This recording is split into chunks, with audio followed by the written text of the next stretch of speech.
बच्चों, आज आपको जो कहानी सुनाई जा रही है वो है खूनी झील। एक बार की बात है, एक जंगल में एक झील थी जो खूनी झील के नाम से प्रसिद्ध थी। शाम के बाद कोई भी उस झील में पानी पीने के लिए नहीं जाता था, और जाता था तो वापस नहीं आता था। एक दिन चुन्नू हिरन उस जंगल में रहने आया। उसकी मुलाकात जंगल में जग्गू बंदर से हुई। जग्गू बंदर ने चुन्नू हिरन को जंगल के बारे में बताया, लेकिन उस झील के बारे में बताना भूल गया। जग्गू बंदर ने दूसरे दिन चुन्नू हिरन को जंगल से सभी जानवरों से मिलाया। जंगल में चुन्नू हिरन का सबसे अच्छा दोस्त एक चीकू खरगोश बन गया। चुन्नू हिरन को जब जब ही प्यास लगती थी तो वह उस झील में पानी पीने जाता। वह शाम को भी उसमें पानी पीने जाता था। एक शाम को वह उस झील में पानी पीने गया तो उसने उसमें बड़ी तेजी से अपनी ओर आता हुआ एक मगरमच्छ देख लिया, जिसे देखकर वह बड़ी तेजी से जंगल की तरफ भागने लगा। रास्ते में उसको जग्गू बंदर मिल गया। जग्गू ने चिन्नू हिरन से इतनी तेज भागने का कारण पूछा। चुन्नू हिरन ने उसे सारी बात बताई। जग्गू बंदर ने कहा कि मैं तुमको बताना भूल गया कि वह खूनी झील है जिसमें शाम के बाद जो भी जाता है वापस नहीं आता।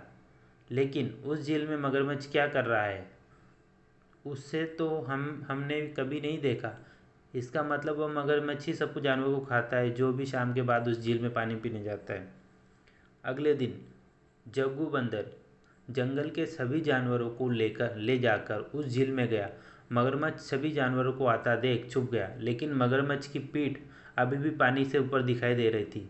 सभी जानवरों ने कहा कि यह पानी के बाहर जो चीज़ दिखाई दे रही है वह मगरमच्छ है। यह सुनकर मगरमच्छ कुछ नहीं बोला। चीकू खरगोश ने दिमाग लगाया और बोला, नहीं, यह तो पत्थर है, लेकिन हम तभी मानेंगे जब यह खुद बताएगा। यह सुनकर मगरमच्छ बोला कि मैं एक पत्थर हूँ। इससे सभी जानवरों को पता लग गया कि यह मगरमच्छ है।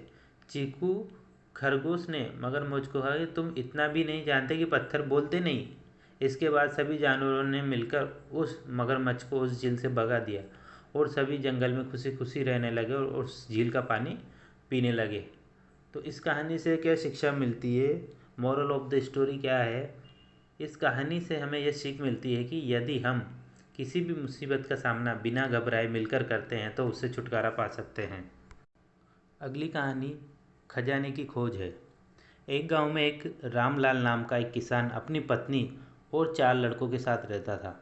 रामलाल खेत में मेहनत करके अपने परिवार का पेट पालता, लेकिन उसके चारों लड़के आलसी थे, जो गांव में वैसे ही इधर उधर घूमते रहते थे। एक दिन रामलाल ने अपनी पत्नी से कहा कि अभी तो मैं खेतों में काम कर रहा हूँ, लेकिन मेरे बाद इन लड़कों का क्या होगा?